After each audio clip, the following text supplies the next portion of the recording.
तो जापान के कुछ लोग एक गांव में एक माउंटेन के ऊपर एक तरह के फेस्टिवल को मनाया करते थे, जिसकी मदद से वो कुछ एलियंस को वहां पर बुलाते थे और वो एलियंस वहां पर आकर उन्हें डार्क मैटर के बारे में और साथ ही डार्क मैटर से रिलेटेड काफी सारी शक्तियों के बारे में बताया करते थे। पर अचानक से ही एक दिन वो एलियन वहां पर आना बंद कर देता है और हजारों साल के बाद इस बात का खुलासा होता है कि उस एलियन ने उस जगह पर आना बंद क्यों कर दिया था। कहानी बहुत ज्यादा ही इंटरेस्टिंग और बहुत ज्यादा मजेदार है, तो आप लोगों को यकीनन वीडियो में मजा आएगा, इसीलिए कहानी को बिल्कुल भी स्किप मत करना।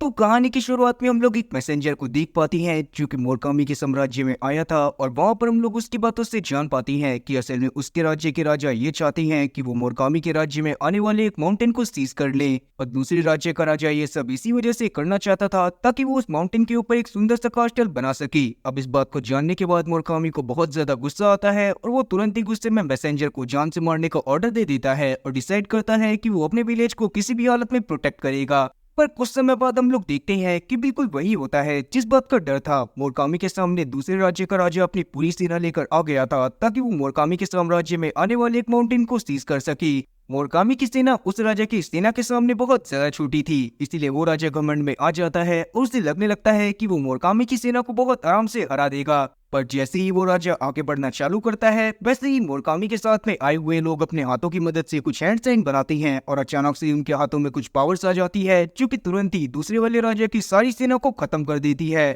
ये एक तरह का वेपन था, पर इस वेपन के बारे में उस राजा को कुछ भी समझ में नहीं आया था और वो इस बात को देखकर सबसे ज्यादा शौक था कि मोरकामी के साथ जो लोग आए हुए थे वो अभी भी बिल्कुल मोरकामी के आगे ही खड़े हुए थे, पर फिर भी उस राजा के सारे सोल्जर मारे जा चुके थे। और अब ये सब देखने के बाद उस राजा की फटके 4 से 64 हो गई थी और उसको समझ में नहीं आ रहा था कि उसको इस समय पर क्या करना चाहिए। जिसके साथ ही अब सीन वहां से प्रेजेंट टाइम पर कुछ स्टूडेंट्स पर आता है जो कि पैरानॉर्मल एक्टिविटीज को स्टडी करने का काम करा करते थे। उनके बीच में ये एक ननमारू नाम का बंदा मौजूद था जिसके पास कुछ खास पावर थी और उनकी मदद से वो किसी भी सामान के अंदर एक छोटा सा छेद कर सकता था। अब ननमारू के सारे जूनियर्स उसकी इस एबिलिटी को देखने के बाद बहुत ज्यादा खुश होती थी, पर ननमारू अपनी इस एबिलिटी को यूजलेस मानता था क्योंकि इस एबिलिटी के दम पर वो कभी भी कोई भी जॉब नहीं पा सकता था। तभी अचानक से ननमारू के पास प्रोफेसर मोरकामी का एक मैसेज आता है जो कि उसे अपने पास मिलने के लिए बुला रही थी, पर वहां पर जाने पर उसको पता चलता है कि असल में मोरकामी वहां से कुछ रिसर्च करने के लिए पहले ही जा चुके थे और वहां पर उनकी जगह पर एमी मौजूद थी। एमी प्रोफेसर मोरकामी के अचानक से गायब हो जाने की वजह से बहुत ज्यादा परेशान थी, पर अभी के समय पर जब वो ननमारू के सरनेम के बारे में सुनती है तो वो उससे उसकी फैमिली के बारे में पूछने लगती है।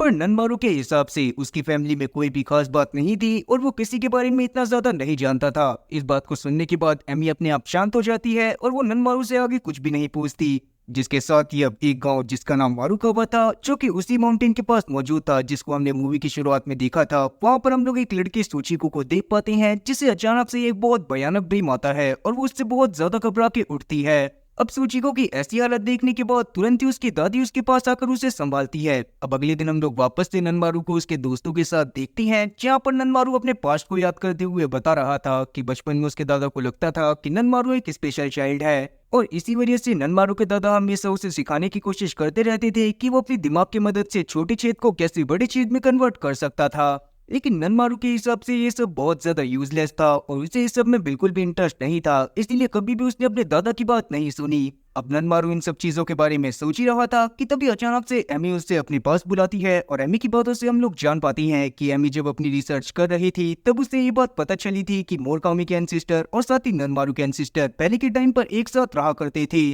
पर किसी वजह से वो दोनों ग्रुप अलग हो गए थे और मोरकामी गायब होने से पहले इन्हीं सब चीजों के बारे में रिसर्च कर रही थी कि उनका पूरा का पूरा क्लैन कैसे मारा गया था। और इसीलिए अब एमी चाहती थी कि ननमारू उसकी मदद करे ताकि वो वापस से प्रोफेसर मोरकामी को ढूंढ पाए। तब ननमारू इस पर मान जाता है और रात के समय में जब वो कॉलेज से अपने घर की तरफ जा रहा होता है तो वो अपने पेरेंट्स को कॉल करता है ताकि वो उनसे अपने एंसेस्टर के बारे में कुछ जान सके। पर ननमारू के पेरेंट्स को उनके एंसेस्टर के बारे में ज्यादा चीजें नहीं पता थी क्योंकि वो बहुत पहले ही अपने गाँव को छोड़ चुके थे। अब अगले दिन जब ननमारू कॉलेज जाता है तो वहाँ पर एमी और टगाई उससे एक माउंटेन का मॉडल दिखाते हैं जो कि उसी विलेज के पास मौजूद था जहाँ पर पहले ननमारू और साथ ही मोराकामी के सारे एंसेस्टर रहा करते थे। और उसी टाइम पर हमें एक हिस्ट्री की बुक में से ननमारू के क्लैन के बारे में कहानी बताती है कि ननमारू के क्लैन ने मोराकामी के क्लैन को धोखा दिया था और मोराकामी क्लैन के सारे राजपाट को हथिया लिया था और उस दौरान कुछ सोल्जर ने अपनी कुछ स्पेशल पावर का यूज करा था जिनकी मदद से उन्होंने बिना छुए ही काफी सारे लोगों को जान से मार दिया था। और जब भी वो अपनी पावर का यूज करा करते थे तो सामने वाले की बॉडी अचानक से ही पूरी तरह से कट जाती थी। और अब ये बात जानने के बाद तुरंत ही वहाँ पर ननमारू अपनी पावर की मदद से एक ग्लास के अंदर छेद करके दिखाता है, जिसको देखने के बाद सब लोग काफी ज्यादा शॉक हो गए थे। पर अभी वो लोग ननमारू की एबिलिटीज पर ज्यादा ध्यान न देते हुए उस माउंटेन को देखने लगते हैं जो उस गांव के पास मौजूद था। उस माउंटेन की बनावट ऐसी थी जैसे कि उसे हाथों की मदद से काट कर बनाया गया हो, और ये बात सच में बहुत ज्यादा शॉकिंग थी, क्योंकि इस तरह के माउंटेन को काटने में न जाने कितने सारे लोग और न जाने कितने सारे सालों का समय लग जाता। मगर इस तरह के किसी भी तरह के ऐप के बारे में हिस्ट्री में कोई भी जानकारी नहीं थी। अब रात के समय में हम लोग वापस से मारुकावा गांव में देख पाते हैं कि अचानक से ही ऑफिस में बैठा एक आदमी अपनी विंडो के पास देखता है और वहां पर उसे एक ब्लैक कलर का स्पीयर दिखाई देता है, जिसको देखने के बाद जब वो उसको जाकर छूने की कोशिश करता है तो पहले तो उसका हाथ कट जाता है और बाद में उसका सर भी धड़ से अलग हो जाता है। अब अगले दिन हम लोग वापस से एमी, ननमारू और उनके साथियों को देख पाते हैं, जहाँ पर ननमारू अपनी शक्तियों का यूज एमी के सामने भी करता है, जो देखने के बाद एमी बहुत ज्यादा शॉक थी, क्योंकि प्रोफेसर मारुकामी भी इस तरह की शक्तियों का यूज कर सकती थी, पर वो ननमारू से बहुत बड़ा होल बनाया करते थे। लेकिन ननमारू के हिसाब से उसे ये पावर्स उसके एंसेस्टर से मिली थी, जिसके साथ ही अब सीन वहां से वापस से पास्ट में जाता है, जहाँ पर हम लोग लॉर्ड मोरकामी को देख पाती हैं, जिसने उस राजा को हरा दिया था जो कि उसके राज्य पर कब्जा करने के लिए आया था। तब अचानक से वो अपने हाथ को हवा में उठाता है और उसके दोनों हाथ की उंगलियां हवा में बड़ी होने लग जाती हैं, जो कि उसके रिस्ट पर एक अजीब सा साइन भी बना रही थी। वेल, हो सकता है कि मोरकामी शायद दूसरे प्लेनेट से आया हुआ कोई एलियन हो जिसके पास कुछ सुपरनेचुरल पावर हो, क्योंकि अभी तक हमें इसका फेस भी नहीं दिखाया गया है। अब आगे हम लोग देखते हैं कि ननमारू और उसके दोस्त एमी के साथ मोरकावा गांव में चले जाती हैं, ताकि वहां पर जाकर वो प्रोफेसर मोरकामी को ढूंढ सकें। पर काफी देर पूछताछ करने के बावजूद भी उन्हें प्रोफेसर मोरकामी के बारे में कोई खास इन्फॉर्मेशन पता नहीं चलती। इसीलिए अभी के लिए वो एक लोकल म्यूजियम में चले जाती है, जहाँ पर कुछ आर्मर मौजूद थे जिनमें छेद हो रखे थे। इसका मतलब यही था कि ये आर्मर असल में उन्हीं सोल्जर के आर्मर थे जिन्होंने उन लोगों से लड़ाई करी थी जिनके पास कुछ सुपर पावर थी। और साथ ही पास में एक पेंटिंग रखी हुई थी जिसमें एक मैगपाई, एक ह्यूमन हैंड और साथ ही एक सर्कल बना हुआ था। पर ननमारू और उसके दोस्तों को उस पेंटिंग को देखने के बाद कुछ भी समझ में नहीं आता और वो लोग वहां से निकल जाते हैं। पर म्यूजियम से हमें कोई खास जानकारी भी जानने को मिली थी कि असल में जब ननमारू के एंसेस्टर और साथ ही मोरगामी के एंसेस्टर के बीच में लड़ाई हुई थी, तो उस दौरान ननमारू के एंसेस्टर का बेटा मारा गया था, और ताकि आगे चलकर ननमारू के एंसेस्टर वापस से मोरकामी के ऊपर हमला ना कर दे, इसीलिए मोरकामी ने उस समय पर अपने बेटे को ननमारू के एंसेस्टर को दे दिया था। और इसका मतलब यही था कि ननमारू के अंदर भी कहीं ना कहीं मोरकामी का ही खून था। इस बात को जानने के बाद ननमारू काफी ज्यादा शॉक होता है, पर अभी वो इस बात पर ज्यादा ध्यान नहीं देता और अपने साथियों के साथ प्रोफेसर मोरकामी के बारे में पता करने में लग जाता है। वो लोग अलग अलग होकर प्रोफेसर के बारे में पूछताछ करने की कोशिश कर रही थी। तब वहाँ पर ननमारू अपने एक दोस्त के साथ एक रेस्टोरेंट पे पहुंच जाता है, जहाँ पर कुछ लोग प्रोफेसर के बारे में बातें करते हुए सोच रहे थी कि अगर प्रोफेसर इस बार के फेस्टिवल में आ जाते हैं तो फेस्टिवल में 4 चांद लग जाएंगे। अब इस बात को सुनने के बाद ननमारू वहाँ पर उन लोगों से प्रोफेसर के बारे में और ज्यादा जानने की कोशिश करता है, पर वो लोग उसे प्रोफेसर के बारे में कुछ भी नहीं बताते। पर वहाँ पर जब उन लोगों को ननमारू के सरनेम के बारे में पता चलता है तो वो लोग काफी ज्यादा शौक होती हैं और उसकी पूजा करने लगते हैं। और ऐसा इसीलिए हो रहा था क्योंकि ननमारू की फैमिली कहीं ना कहीं मोरकामी फैमिली से कनेक्टेड थी, और काफी समय तक ननमारू की फैमिली ने गांव के लोगों के ऊपर राज करा था, और इसीलिए ही आज भी गांव के लोग उनकी फैमिली को बहुत ज्यादा रिस्पेक्ट दिया करते थे। अब आगे हम लोग देखते हैं कि ननमारू और उसका दोस्त जब वापस से होटल में अपने बाकी साथियों के पास पहुंचते हैं तो वो आज के इंसिडेंट के बारे में बाकी सभी लोगों को बताते हैं, जिस बारे में जानने के बाद बाकी सारे लोग भी काफी ज्यादा शॉक थे। वेल, अभी के लिए वो लोग 7 जुलाई में होने वाले टानावाटा फेस्टिवल के बारे में बातें करने लगते हैं, जिस बारे में ही रेस्टोरेंट में भी बातें हो रही थी।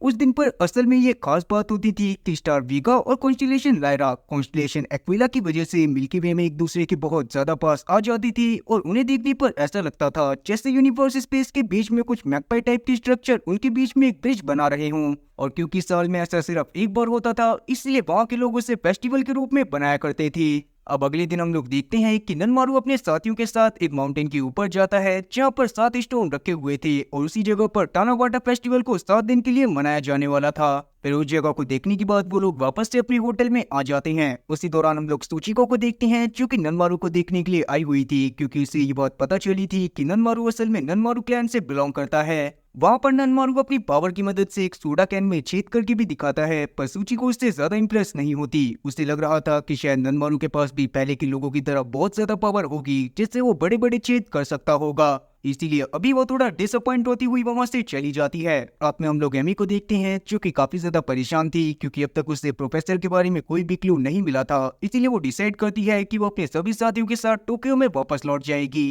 पर उसी समय हम लोग नीचे की तरफ देखते हैं कि होटल का ओनर जिसने सूचिको के सामने ननमारू को अपनी पावर का यूज करते हुए देख लिया था, वो किसी को कॉल करके इस बारे में बताता है और वेट करने लगता है कि वो इंसान यहाँ पर आकर ननमारू से कुछ बातें करे। अब अगले दिन हम लोग सूचिको को देखते हैं जो कि जब अपने घर में बैठी हुई थी तभी अचानक से ही उसके घर में उसका बड़ा भाई आ जाता है। पर उसको देखने के बाद सूचिको बहुत ज्यादा डर गई थी और वो उसे वहां से भगाने की कोशिश कर रही थी। तब सूचिको के चिल्लाने की आवाज को सुनकर सूचिको की दादी भी वहां पर आ जाती हैं और तुरंत ही सूचिको के बड़े भाई को वहां से भगा देती हैं। किसी वजह से उन लोगों ने सूचिको के भाई को उस जगह से बाहर निकाल दिया था और वो कभी भी उसे अपने घर के अंदर आने नहीं देते थे। अब वहां से सूचिको अपने काम पर चली जाती है क्योंकि आज से ही फेस्टिवल की शुरुआत भी होने वाली थी। उसके काम के दौरान हम लोग देखते हैं कि ननमारू उसके पास आता है और उससे बातें करते हुए उन लोगों के बारे में जानने की कोशिश करने लगता है जिनके पास इस तरह की सुपर पावर्स हुआ करती थी। तब जाकर हम लोग सूचिको की बातों से जान पाते हैं कि असल में गांव में दो तरह के लोग पैदा हुआ करते थे जिनके पास सुपर पावर्स हुआ करती थी। या तो उन लोगों के पास आर्कीवर्स की पावर होती थी या तो उन लोगों के पास विंडो ओपनर्स की पावर होती थी।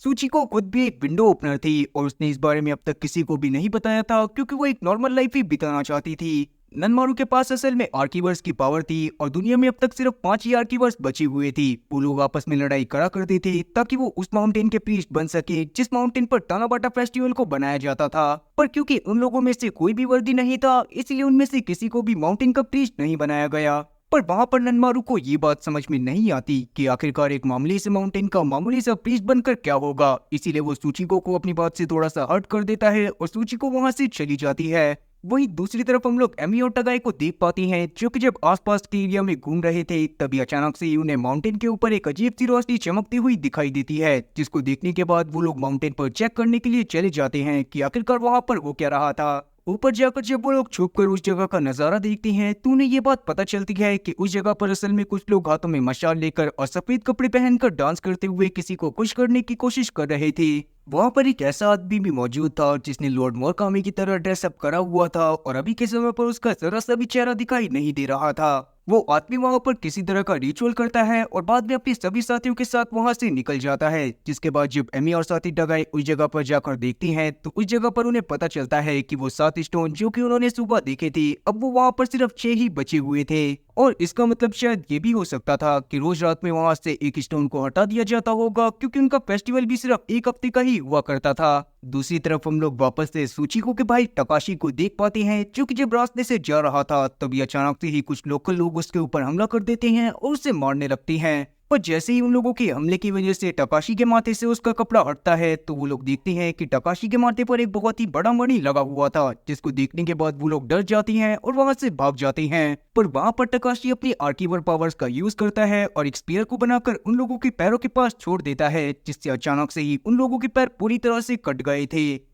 वहां से सीन वापस से ननमारू पर आता है जो कि सूचिको को मनाने की कोशिश कर रहा था। तब हम लोग सूचिको की बातों से जान पाती हैं कि असल में सूचिको ननमारू से बिल्कुल भी नाराज नहीं है और वो वहां पर ननमारू को बताती है कि असल में शहर के लोग गांव में मौजूद माउंटेन के ऊपर एक गोल्फ कोर्स को बनाना चाहते थे। पर क्योंकि अगर ऐसा हो जाता तो गांव के लोग कभी भी टानाबाटा फेस्टिवल को माउंटेन के ऊपर नहीं बना पाते, इसीलिए गांव के लोगों ने प्रोटेस्ट करना चालू कर दिया था ताकि वो लोग गोल्फ कोर्स को बनवाने से रोक सके। दूसरी तरफ जब एमी और साथी टगाई माउंटेन से नीचे आ रही थी तभी अचानक से वहां पर एक और ग्रुप आ जाता है जिसने सेम तरह के कपड़े पहने हुए थे और जैसे ही वो लोग वहां पर एमी और साथी टगाई को देखते हैं तो वो लोग उन्हें पकड़ लेते हैं। तब एमी को कुछ भी समझ में नहीं आता और वो उन लोगों को समझाने की कोशिश करती है कि वो वहां पर प्रोफेसर मोरकामी को ढूंढते हुए आई थी और इस बात को सुनने के बाद वो लोग वहां पर रुक जाते हैं और वहां पर एक आदमी आगे आते हुए अपने मास्क को नीचे करता है और तब जाकर हम लोग जान पाती हैं कि वो आदमी असल में कोई और नहीं बल्कि खुद विलेज का हेड था और वो इसी तरह से टानाबाटा फेस्टिवल को मनाया करती थी। पर उन्हें जब इस बारे में पता चलता है कि उनसे पहले एक ग्रुप उस जगह पर आकर पूजा पाठ कर चुका है तो वो लोग काफी ज्यादा शॉक होती हैं।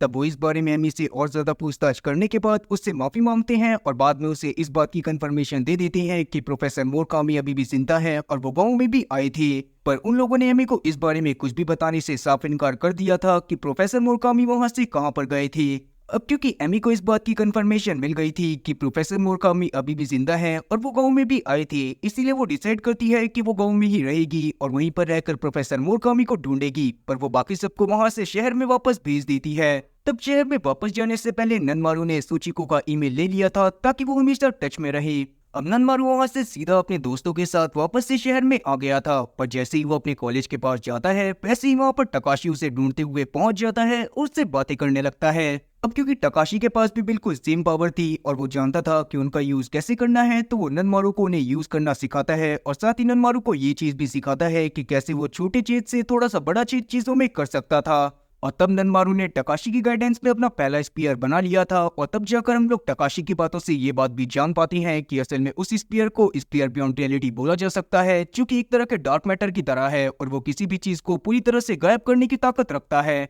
अब ये सब करने के बाद ननमारू बहुत ज्यादा खुश था, पर वो इस बारे में किसी को भी नहीं बताना चाहता था। पर वहाँ पर हम लोग आकी नाम के एक स्टूडेंट को देख पाते हैं जो कि जब से क्लास में ही छुपी हुई थी और साथ ही उसने ननमारू की पावर को यूज करते हुए उसे देख लिया था और तकाशी की सारी बातों को भी सुन लिया था। तब ननमारू खुशी के साथ सुचिको को अपनी सारी चीजों के बारे में बताता है, पर वहाँ पर जब सुचिको को ये बात पता चलती है कि असल में ननमारू अभी तकाशी के साथ है, तो वो ननमारू को तकाशी से दूर रहने की ही सलाह देती है। वही मोरकावा गांव में अचानक से एक आदमी आ गया था जिसने ब्लैक सूट पहना हुआ था। उसको देखने के बाद एक होटल का ओनर तुरंत ही इस बारे में गांव के हेड को बता देता है और गांव का हेड सबको ये इंस्ट्रक्शन देता है कि उस आदमी के बारे में गांव के बारे में कोई भी कुछ भी बात नहीं करेगा। गांव में एमी अभी भी प्रोफेसर मोरकामी को ढूंढने की कोशिश कर रही थी, पर अभी तक उसे मोरकामी के बारे में कोई भी इंफॉर्मेशन नहीं मिलती। पर उसी समय उसके पास अचानक से मोरकामी का कॉल आता है जो कि उसे समझाने की कोशिश करता है कि शायद एमी को वापस से शहर में लौट जाना चाहिए। एमी उस समय पर उनसे और ज्यादा बात करना चाहती थी, पर मोरकामी उससे ज्यादा बात नहीं करती, जिसके साथ ही अब सीन वहां से एक शहर में एक मीटिंग पर आता है जहां पर हम लोग एक पॉलिटिशियन को देख पाते हैं जो कि गोल्फ कोर्स को बनाने के बारे में ही बातें कर रहा था। लेकिन अचानक से ही वहां पर कुछ लोग आ जाते हैं जिन्होंने अपने फेस को ढका हुआ था और उसमें से ही एक आदमी दीवार के ऊपर अपना हाथ रखता है, जिससे उस हॉल के अंदर जहां पर वो पॉलिटिशियन खड़ा हुआ था वहां पर ही डार्क मैटर वाला एक बहुत बड़ा स्पीयर बन गया था।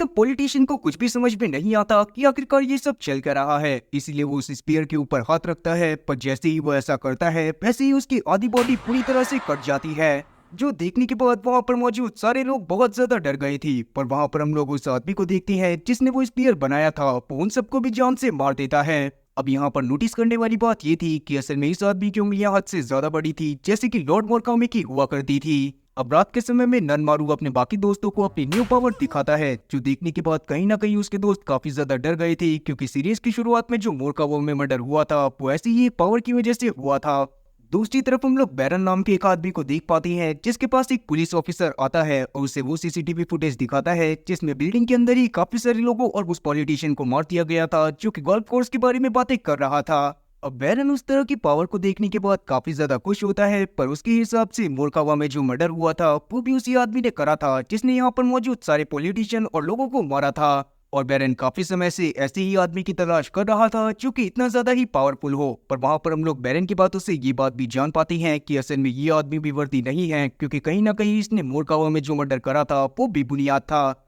और इसीलिए बैरन वहां पर पुलिस ऑफिसर को ये ऑर्डर देता है कि वो किसी ऐसे लड़के को ढूंढे जो कि काफी ज्यादा ओबीडियंट हो और उसके अंदर अच्छी समझ हो। दूसरी तरफ हम लोग तकाशी को देखते हैं जो कि ननमारू से बातें करते हुए उसे बताता है कि ननमारू अपनी पावर को और भी काफी सारे लोगों को सिखा सकता है, जिसकी मदद से उसे काफी सारे पैसे भी मिल सकते हैं। हालांकि ये बात पूरी तरह से झूठ थी, पर क्योंकि ननमारू को इस बारे में कोई भी आइडिया नहीं था, इसीलिए वो डिसाइड करता है कि वो तकाशी की बात को मान लेगा और बहुत सारे पैसे कमाएगा। अब अगले दिन हम लोग देखते हैं कि ननमारू से सुपर पावर सीखने के लिए वहां पर काफी सारे लोग आए होते हैं और वहां पर ननमारू अपनी पावर का एक डेमोन्स्ट्रेट करके दिखाता है, जिसको देखने के बाद सब लोग काफी ज्यादा इंप्रेस हो गए थे और उन्होंने डिसाइड कर लिया था कि वो भी ननमारू की तरह सुपर पावर को यूज करना सीखेंगे। तब ननमारू को तकाशी की तरफ से फीस के तौर पर काफी सारे पैसे मिलते हैं, जिससे ननमारू बहुत ज्यादा खुश होता है। पर वहां पर हम लोग तकाशी को देखते हैं जिसने अपने साथी के साथ बहुत सारे पैसे कमा लिए थे और वो ननमारू को मिलने वाले पैसों से 100 गुना ज्यादा थे। अगर साफ शब्दों में बोला जाए तो वो लोग बस ननमारू का यूज कर रहे थे ताकि वो लोग पैसे कमा सके।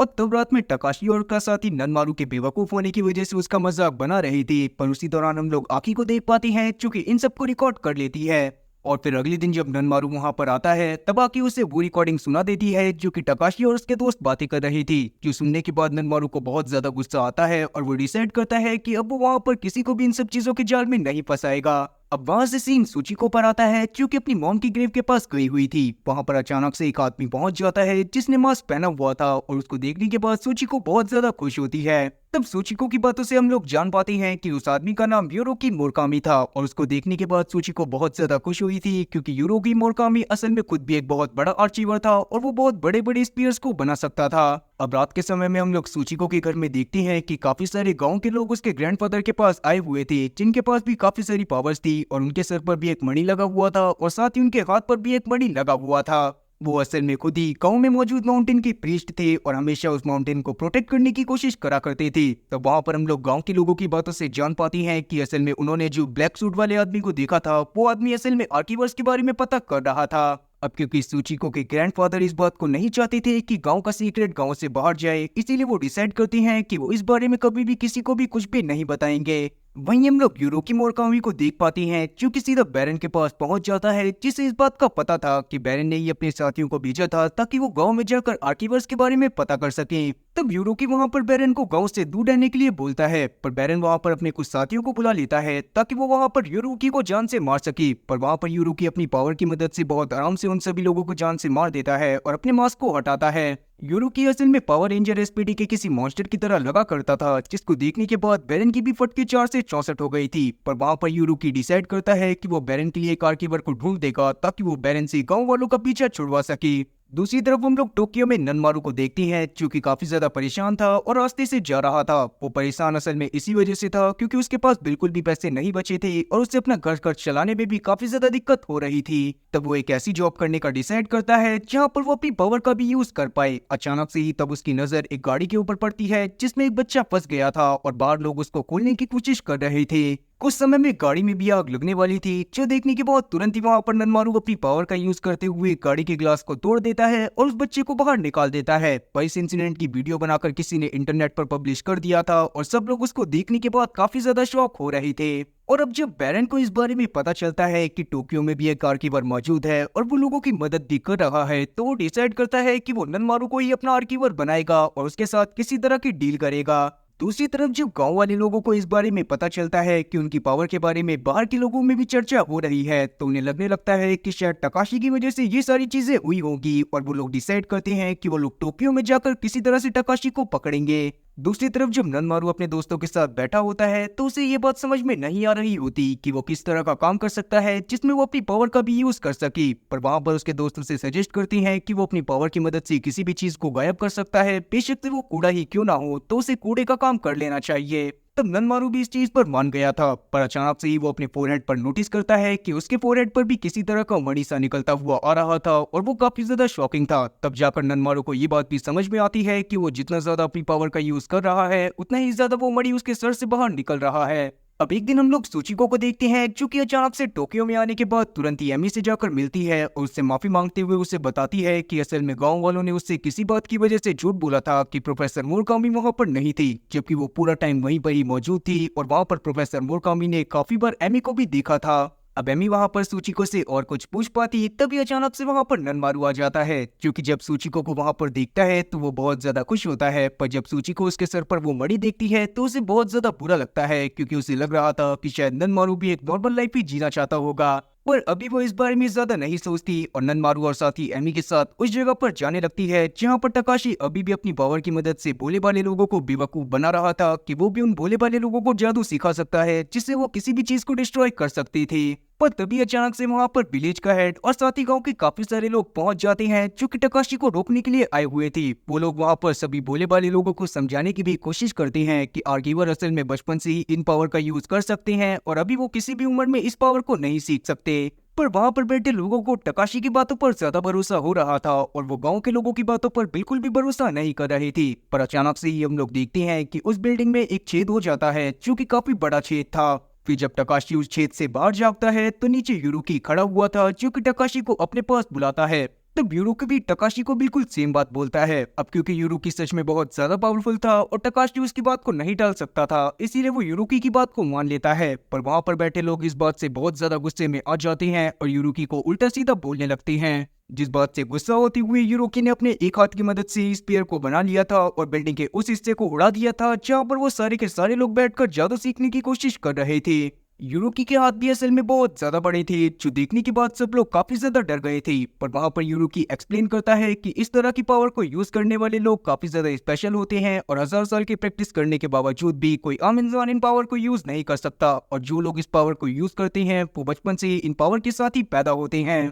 पर यूरोकी की इस हरकत की वजह से गांव वाले यूरोकी के ऊपर भी गुस्सा कर रहे थे, क्योंकि उन्होंने डिसाइड करा था कि वो बाहर के लोगों को इस बारे में कुछ भी पता नहीं चलने देंगे। तब वहां पर ननमारू को ये बात समझ में नहीं आती कि वो लोग यूरोकी के ऊपर ही गुस्सा क्यों कर रहे हैं। पर बाद में जब वो गांव वाले लोगों के साथ बैठता है तो वो लोग उसे समझाते हैं कि असल में यूरोकी के पास बहुत ज्यादा पावर है और उसकी पावर ही उसके घमंड का कारण भी है। यूरोकी अपने टाइम पर एक बेस्ट आर्कीवर हुआ करता था, पर उसके बाद से उसने बहुत ज्यादा घमंड करना चालू कर दिया था और उसी दौरान उसने काफी सारे लोगों को भी जान से मार दिया था, जिसके बाद से उसे गांव से निकाल दिया गया और वो बस गांव में तभी आता था जब उसे गांव को प्रोटेक्ट करने की नीड पड़ती थी। अब रात के समय में ननमारू सुचिको को लेकर टोक्यो दिखाने के लिए ले जाता है, जहाँ पर वो लोग साथ में डिनर करते हैं और बहुत ज्यादा एंजॉय करते हैं। वहाँ पर ननमारू को थोड़ी ही देर में अपने काम पर भी जाना था, पर सुचिको उससे वहाँ पर उसके साथ रुकने के लिए ही पूछ लेती है, जिस पर ननमारू भी मान जाता है। वो लोग ननमारू के रूम पर ही चले गए थे, जहाँ पर सुचिको ननमारू को अपने फादर और साथ ही अपने ग्रैंडफादर की फोटो दिखाती है और दोनों के ही सर पर बहुत बड़ा मणि लगा हुआ था।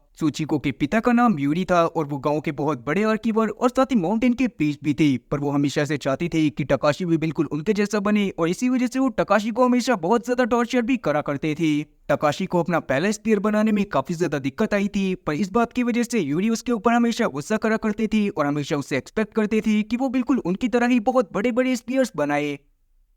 से में रहा करता था और जब भी उसे मौका मिलता था तो वो अपना सारा का सारा गुस्सा सुचिको के ऊपर ही उतारा करता था और उसे अपनी स्पेयर की मदद से बहुत ज्यादा घायल कर देता था। तब से ही सुचिको को सुपर पावर से बहुत ज्यादा नफरत हो गई थी और उसने डिसाइड करा था कि वो अपनी लाइफ को बिल्कुल नॉर्मल वे में ही जिएगी। वहां पर सुचिको ननमारू को अपनी पीठ भी दिखाती है, जिस पर काफी सारे स्पेयर के निशान बने हुए थे, और उसको देखने के बाद ननमारू काफी ज्यादा घबरा जाता है। तब ननमारू को लग रहा था कि शायद टकाशी को इसी वजह से घर से बाहर निकाला गया होगा, पर वहां पर हम लोग सुचिको की बातों से जान पाती हैं कि असल में एक समय पर जब टकाशी को यूरी प्रैक्टिस करवा रही थी और वो उसके ऊपर गुस्सा कर रहे थे ताकि वो एक बड़ा स्पेयर बनाए, तब टकाशी को गुस्सा आ गया था और उसने अपनी स्पेयर की मदद से यूरी को जान से मार दिया था। और टकाशी को घर से बाहर निकालने का यही मेन रीजन था। यूरी के मरने के बाद वहां पर यूरी के पिता ने ही उस पोस्ट को संभाला जिस पर पहले यूरी को रखा गया था, क्योंकि उसके पिता भी बहुत ज्यादा ही काबिल आर्कीवर थे। इस सब से सुचिको की मदर बहुत ज्यादा टूट गई थी और उन्होंने एक दिन सुचिको से बोला था कि वो यूरुकी को अपने साथ लेकर उस माउंटेन पर आ जाए जहाँ पर टानाबाटा फेस्टिवल को मनाया जाता था।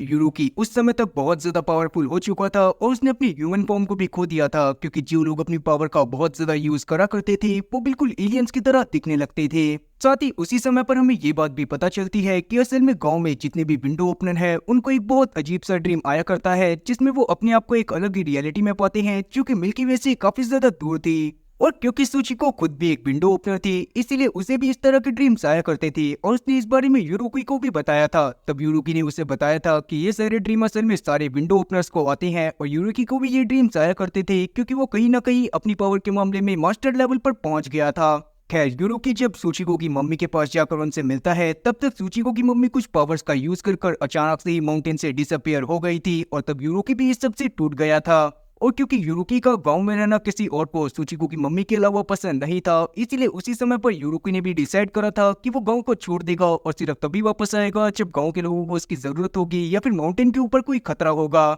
दूसरी तरफ हम लोग एक डिटेक्टिव को देखते हैं जिसे उस केस के लिए लगाया गया था ताकि वो पॉलिटिशियंस के बारे में पता कर पाए कि आखिरकार वो लोग अचानक से कहां पर गायब हो गए और वो लोग कैसे मारे गए। उस दौरान उस ऑफिसर को कुछ भी समझ में नहीं आ रहा होता, पर उसी समय पर उससे आकी आकर मिलती है और उसे सारी की सारी चीजें बताती है कि कैसे एक स्पेयर की मदद से किसी भी चीज को पूरी तरह से गायब और बर्बाद करा जा सकता था। वह अगले दिन हम लोग ननमारू को देखते हैं, चूंकि जब एमी के पास उससे मिलने के लिए जाता है तो हम लोग एमी की बातों से जान पाते हैं कि असल में गांव के लोग फेस्टिवल को मनाने के लिए एक तरह के सोलर मैप का यूज करा करते थे, जो कि बहुत ज्यादा ही एडवांस लेवल का था। एमी को इन सब चीजों के बारे में प्रोफेसर के रिसर्च पेपर की मदद से पता चला था, पर उसको ये बात समझ में नहीं आ रही थी कि 1561 के समय में लोगों के पास इतना सटीक सोलर मैप कहां से आया, क्योंकि उस समय के लोग इतने ज्यादा डेवलप नहीं थे। वहाँ पर ननमारू को भी इन सब चीजों के बारे में कुछ भी पता नहीं चलता और वो अपने घर में जाने के बाद चुपचाप सो जाता है और उसे पहली बार उसका पहला नाइटमेयर आता है जिसमें वो देखता है कि सूची को किसी जगह से गिर रही थी और नीचे एक तरह का वॉइड था। तब ननमारू उसे बचाने की कोशिश करता है पर सूची को वहाँ पर काफी ज्यादा परेशान थी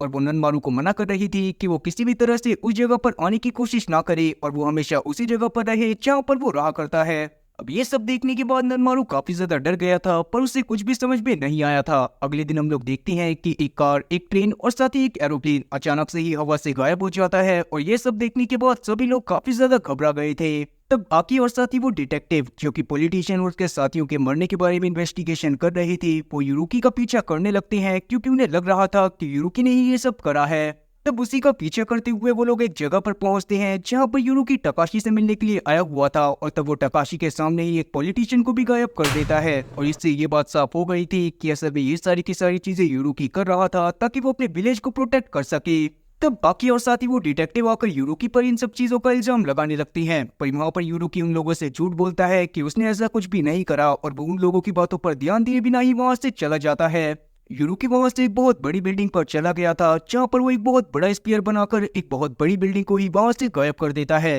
जो देखने के बाद सब लोग बहुत ज्यादा डर जाते हैं और उन लोगों को लगने लगता है कि वहाँ पर कोई टेररिस्ट अटैक हुआ है। अब जिन लोगों ने ये इंसिडेंट देखा था उनमें ननमारू भी मौजूद था इसीलिए वो तुरंत ही उस जगह पर भागकर जाने लगता है जहाँ पर यूरुकी मौजूद था और वो यूरुकी को रोकने की कोशिश करने लगता है। लेकिन वहाँ पर हम लोग यूरुकी की बातों से जान पाते हैं कि असल में यूरुकी वहाँ पर तब तक नहीं रुकने वाला जब तक कि यहाँ की गवर्नमेंट अपने ऑर्डर को वापस नहीं ले लेती कि वो माउंटेन के ऊपर गोल्फ कोर्स को बनाएंगे। इतना बोलकर यूरुकी वहाँ से टकाशी के साथ एक दूसरी बिल्डिंग पर चला जाता है जहाँ पर वो टकाशी से बातें करते हुए ये बताने की कोशिश करता है कि असल में वो उन सभी लोगों को नाइटमेयर से मुक्त करवाना चाहता है जिनको नाइटमेयर्स आ रही थी। अब यूरुकी के बारे में जब गांव के लोगों को पता चलता है तो वो लोग काफी ज्यादा परेशान होने लगते हैं क्योंकि यूरुकी से लड़ने की पावर किसी के अंदर भी नहीं थी और वो लोग इस बात को जानते थे कि जो सारी चीजें भी हो रही हैं वो यूरुकी ही कर रहा है क्योंकि यूरुकी के पास इतनी पावर थी। सूची को खुद भी इन सब बातों की वजह से काफी ज्यादा परेशान थी क्योंकि उसे लगा करता था कि यूरुकी सिर्फ लोगों की मदद करता है और वो मासूम लोगों को कोई भी नुकसान नहीं पहुंचाता।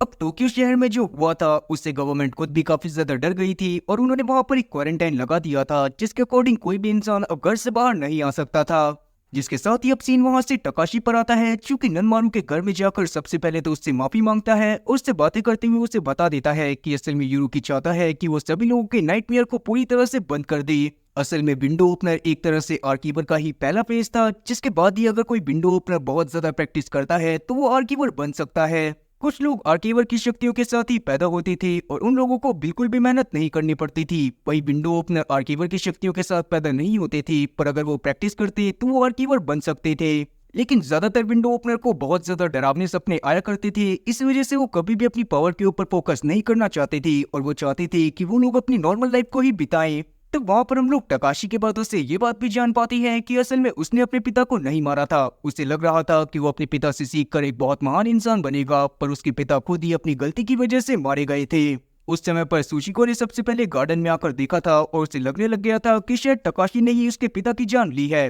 पर असल में उस समय पर टकाशी ने उसको समझाने की कोशिश करी थी कि उसने ऐसा नहीं करा है पर सुशिको को उसकी बात पर भरोसा नहीं हुआ था और अभी के समय पर टकाशी चाहता था कि वो ननमारू की मदद से सुशिको से माफी मांगे और उसे अपनी सारी सफाई दे पाए। जिसके बदले में टकाशी ननमारू को यूरिको के सारे प्लान के बारे में बताने वाला था और तब वहाँ पर ननमारू भी इस बात के लिए मान जाता है। अब रात के समय में हम लोग बैरन को देखते हैं जिसके पास यूरोकी आकर उसके साथ कोई भी डील करने से साफ इनकार कर देता है और वहां से जाने लगता है। तो बैरन खुद भी इस बात को समझ गया था कि यूरोकी अब शहर में और ज्यादा तबाही मचाने वाला है ताकि वो किसी तरह से गवर्नमेंट को कन्विंस कर पाए कि वो माउंटेन के ऊपर किसी भी तरह की गोल्फ कोर्स को ना बनाए। इसीलिए वहां पर बैरन प्राइम मिनिस्टर से बात करने की कोशिश करता है पर उससे पहले ही हम लोग यूरोकी को देखते हैं जो कि एक बार अपनी पावर का वापस से यूज कर किसी तरह से शहर में एक बहुत बड़ा एक्सप्लोजन कर देता है जिससे बहुत सारी बिल्डिंग वहां से गायब हो गई थी और जमीन पर छेद बन गया था। अब ये सब देखने के बाद वहाँ की गवर्नमेंट काफी ज्यादा डर गई थी पर उसी बीच हम लोग ननमारू को देखते हैं जो कि डिसाइड करता है कि वो किसी भी तरह से यूरोकी को रोकेगा और वो अपने दोस्तों के साथ सीधा ही मारुकावा विलेज में चला जाता है। वहां पर जाने के बाद उसकी मुलाकात सुचिको और गांव के कुछ लोकल लोगों से होती है जिनसे वो लगातार क्वेश्चन पूछने लगता है कि आखिरकार विंडो ओपनर्स क्या होते हैं, टानाबाटा फेस्टिवल क्यों जरूरी है और साथ ही लोगों को नाइटमेयर्स क्यों आया करते हैं। अब क्योंकि ननमारू कहीं का प्रधानमंत्री तो था नहीं, इसीलिए वहाँ पर लोकल्स उसे ये सारी बातें बताने में काफी ज्यादा हिचकिचा रही थी। पर वहाँ पर हम लोग सूचिको को देखते हैं जो कि ननमारू का पूरी तरह से साथ देती है और उसके साथ ही वहाँ पर लोकल से सेम सवाल पूछने लगती है। पर अभी भी लोकल्स उन दोनों में से किसी को इस बारे में कुछ भी नहीं बताती। इंस्टेड ऑफ दैट वो उनसे ये बोलते हैं कि अगर उन्हें इस बारे में कुछ भी पता करना है तो वो माउंटेन के प्रीस्ट यानी कि सूचिको के ग्रैंडफादर से बात करे। इसीलिए तब नगमारू वहां पर अपने साथियों के साथ सूचिको के ग्रैंडफादर के पास जाने लगता है। पर हम लोग देखते हैं कि यूरुकी और साथी टकाशी उन सबसे पहले ही वहां पर पहुंच गए थे जहां पर सूचिको के ग्रैंडफादर थे। अब वहां पर यूरुकी को देखने के बाद ग्रैंडफादर को बहुत ज्यादा गुस्सा आता है क्योंकि यूरुकी ने काफी सारे लोगों की जान ले ली थी। पर वहां पर हम लोग यूरुकी की बातों से जान पाते हैं कि उसे इस बात का कोई भी पछतावा नहीं है क्योंकि उसने बस माउंटेन को प्रोटेक्ट करने के लिए ये सारी चीजें करी थी।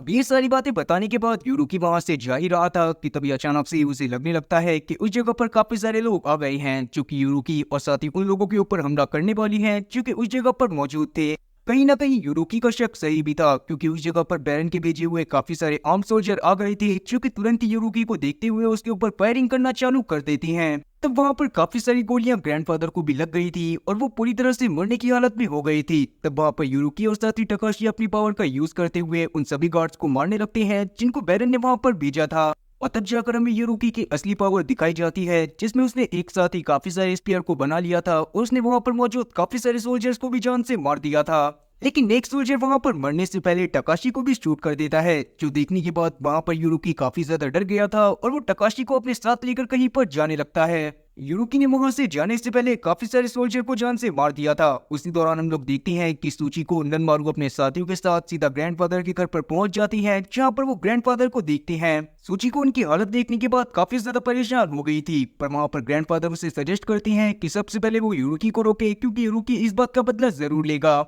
इसीलिए तब ननमारू और सूचिको जंगल की तरफ जाने लगते हैं जहां पर यूरुकी टकाशी को लेकर गया हुआ था। पर रास्ते में हम लोग देखते हैं कि यूरुकी के सामने ही टकाशी भी मारा जाता है और उतने में ही वहां पर ननमारू और साथ ही सूचिको भी पहुंच जाते हैं। अब उन दोनों को देखने के बाद यूरुकी तुरंत ही वहां से भाग जाता है। वहां पर जब सूचिको अपने भाई की लाश को देखती है तो वो काफी ज्यादा टूट जाती है और फूट फूट कर रोने लगती है। तब वहां पर ननमारू किसी तरह से सूचिको को संभालता है और उसे अपने साथ लेकर जाने लगता है। दूसरी तरफ हम लोग एमी को देखते हैं जो कि जब उस जगह पर घूम रही थी जहां पर ग्रैंड मास्टर रहा करती थी वहां पर उसे अचानक से एक बहुत बड़े हाथ का साइन दिखाई देता है जो कि बिल्कुल यूरुकी के हाथ के जितना बड़ा था और कहीं ना कहीं ये हाथ एक मास्टर के हाथ की तरह भी लग रहा था जिसका नाम काकेसागी था। अब आगे जब एमी ननमारू और साथी सूचिको से मिलती है तो वो इन्हें इस बारे में बताती हुई अपने साथ कहीं पर लेकर जाने लगती है। पर उसी समय वहां पर सूचिको की ग्रैंड मदर आ जाती है जो कि तुरंत ही अपने साथ ननमारू को कहीं पर लेकर जाने लगती है क्योंकि उन्हें नए ग्रैंड मास्टर से ऑर्डर मिले थे कि वो ननमारू को प्रोटेक्ट करे। तब सूचिको की ग्रैंड मदर उन लोगों को अपने साथ लेकर अपने घर में आ गई थी। वहां पर सूचिको बहुत अच्छे से सबके लिए खाना बनाती है और वहां पर वो ननमारू से बातें करते हुए उसे अपने नाइटमेयर के बारे में भी बताती है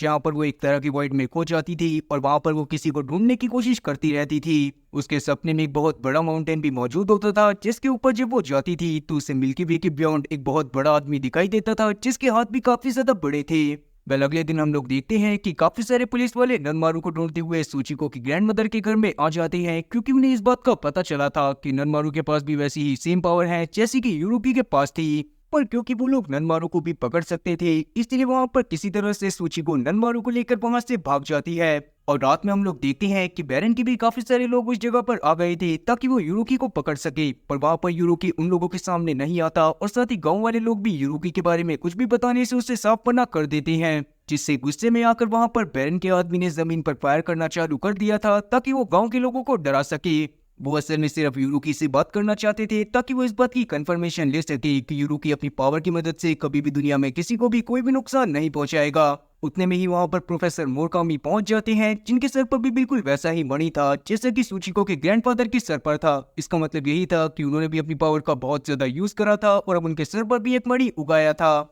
उतने में ही वहां पर ननमारू भी पहुंच गया था जो कि गांव के लोगों को बचाने के लिए बैरन के साथियों से लड़ने के लिए भी तैयार था। पर इस चीज की जरूरत नहीं पड़ती क्योंकि वहां पर हमें इस बात का भी पता चलता है कि प्रोफेसर मोरकामी ही असल में माउंटेन के प्रीस्ट थे। इसीलिए अभी के समय पर वो बैरन और साथ ही पुलिस वालों से बातें करते हुए उन्हें आश्वासन देते हैं कि वो किसी तरह से यूरुकी को मनाएंगे ताकि वो पुलिस वालों और साथ ही बैरन के आदमियों के पास आकर उनसे नॉर्मली बात करे। अब अगले दिन हम लोग ननमारू और साथ ही बाकी सबको देखते हैं जो कि प्रोफेसर मोरकामी से मिलने के लिए चले गए थे जहां पर प्रोफेसर मोरकामी टगाई के आर्टिफिशियल माउंटेन के ऊपर एक लैंप की मदद से लाइट डालते हैं ताकि वो वहां पर सनलाइट जैसा इफेक्ट क्रिएट कर पाए। और उन्होंने आर्टिफिशियल लैंप को इस तरह से एडजस्ट करा था जैसे कि माउंटेन के ऊपर टाना बेटा फेस्टिवल के ऊपर सनलाइट पड़ा करती थी। तब उन्हें माउंटेन के ऊपर बिल्कुल वैसी ही पेंटिंग दिखाई देती है जैसी उन लोगों ने म्यूजियम में देखी थी, जिसमें उन्होंने एक बड़े से हाथ को देखा था जो एक फिनिक्स की तरह लग रहा था, या हो सकता था कि वो एक एलियन हैंड हो और वो एक गोलाकार या कहीं तो स्पेयर जैसी चीज को ह्यूमन हैंड को सौंप रहा था। और इसका मतलब यही था कि आर्कीवर्ड जो डार्क मैटर की पावर का यूज करती थी वो इंसानों की नहीं बल्कि किसी और की ही देन थी।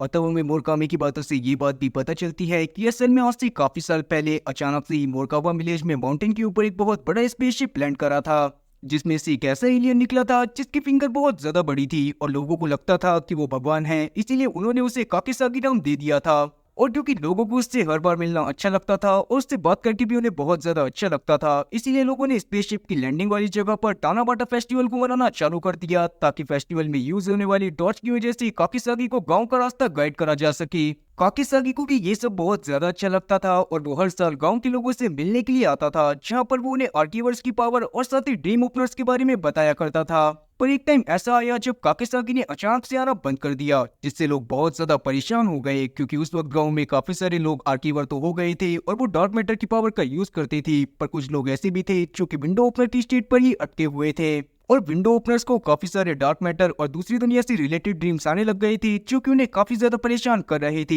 उनसे बचने के लिए ही उन लोगों को आर्कीवर्स बनना था, पर वो लोग आर्कीवर्स सिर्फ तभी बन सकते थे जब गांव में काकिसागी आकर उन्हें गाइड करे, क्योंकि कहीं ना कहीं हर इंसान का सीखने का तरीका बहुत ज्यादा अलग होता था और एक इंसान को सेम तरीके से नहीं सिखाया जा सकता था। तब लोगों को लगने लगा कि शायद गांव में लोगों ने गलत काम करना चालू कर दिए थे, इसीलिए काकिसागी ने आना बंद कर दिया और इसीलिए गांव के लोगों ने माउंटेन की प्रोटेक्शन के लिए गांव के सबसे लॉयल लोगों को चुनना चालू कर दिया, जो कि एक आर्कीवर ही हो सकता था और उसका काम यही था कि वो माउंटेन का प्रीस्ट बने, माउंटेन को प्रोटेक्ट करे और टाना बेटा फेस्टिवल को अच्छे से मनाए। लेकिन उसके बाद भी कोई भी फर्क नहीं पड़ा। हो सकता था कि शायद काकिसागी किसी वजह से मारा गया हो और इसीलिए वो वापस ना आया हो, लेकिन फिर भी उसके आने की उम्मीद में लोग हर साल टाना बाटा फेस्टिवल को मनाया करते थे। फिर एक समय ऐसा आया जब काफी सारे लोग जो आर्कीवर की पावर का यूज कर एक्सट्रीम लेवल पर पहुंच गए थे, उन्होंने अपनी हैंड की मदद से माउंटेन को काटकर एक परफेक्ट शेप दिया ताकि वो काकिसागी को हमेशा याद रख सके। अब ये सारी बातें जानने के बाद वो लोग काफी ज्यादा शौक थे। उन्हें अच्छा भी लग रहा था कि एक एलियन इस जगह पर आया और उसने यहाँ पर आकर काफी सारे लोगों को डार्क मैटर का ज्ञान दिया।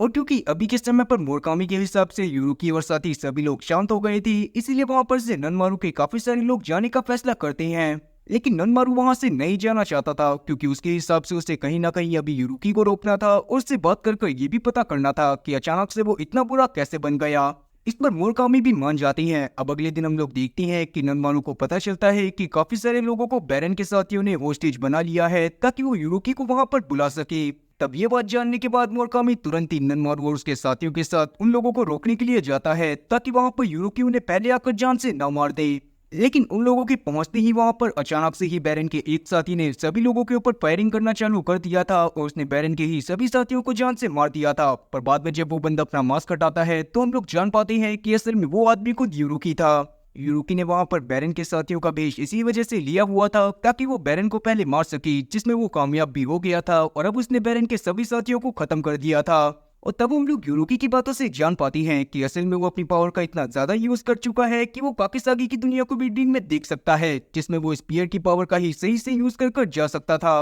और काकिसागी ने अर्थ पर आना इस वजह से बंद कर दिया था क्योंकि उसे ये बात पता चली थी कि वो बार बार वहां पर नहीं आ सकता, क्योंकि उसको काफी बार लोग नोटिस करा करते थे जो कि उस गांव के नहीं थे। पर क्योंकि काकिसागी को गांव के लोगों से बहुत ज्यादा प्यार हो गया था, इसीलिए उसने गांव के लोगों को वो डार्क मैटर की पावर सिखाई थी ताकि उनका अच्छे से यूज कर वो लोग उसके प्लेनेट पर जा सके। तब यूरुकी चाहता था कि वो सभी लोगों के साथ अपनी पावर का सही से यूज कर काकिसागी के प्लेनेट पर चला जाए। वहां पर ही सूचिको की माँ भी चली गई थी और इसीलिए ही माउंटेन से वो अचानक से गायब हो गई थी। यूरुकी असल में सूचिको की माँ को बहुत ज्यादा पसंद करा करता था क्योंकि वो भी उसे बहुत ज्यादा पसंद करती थी और उसने इसी वजह से उनके गायब होने के बाद गाँव को छोड़ दिया था ताकि वो इस बात का पता कर सके कि आखिरकार सूचिको की माँ कहाँ पर चली गई। तब यूरुकी चाहता था कि सूचिको भी उसके साथ काकिसागी के प्लेनेट पर जाए, पर वहां पर ननमारू सूचिको को ऐसा करने से मना कर देता है, जिस पर सूचिको भी ननमारू की बात को मान जाती है और यूरुकी वहां पर एक बहुत बड़ा स्पीयर बनाता है ताकि वो उसकी मदद से काकिसागी के प्लेनेट पर जा पाए। अब वो स्पीयर जिस किसी के भी लगता वो तुरंत ही काकिसागी के प्लेनेट पर चला जाता। तब हम लोग देखते हैं कि मोरकामी तुरंत ही अपने सभी साथियों के साथ वहां से निकल जाता है, साथ ही सूचिको और ननमारू भी वहां से निकल जाती हैं।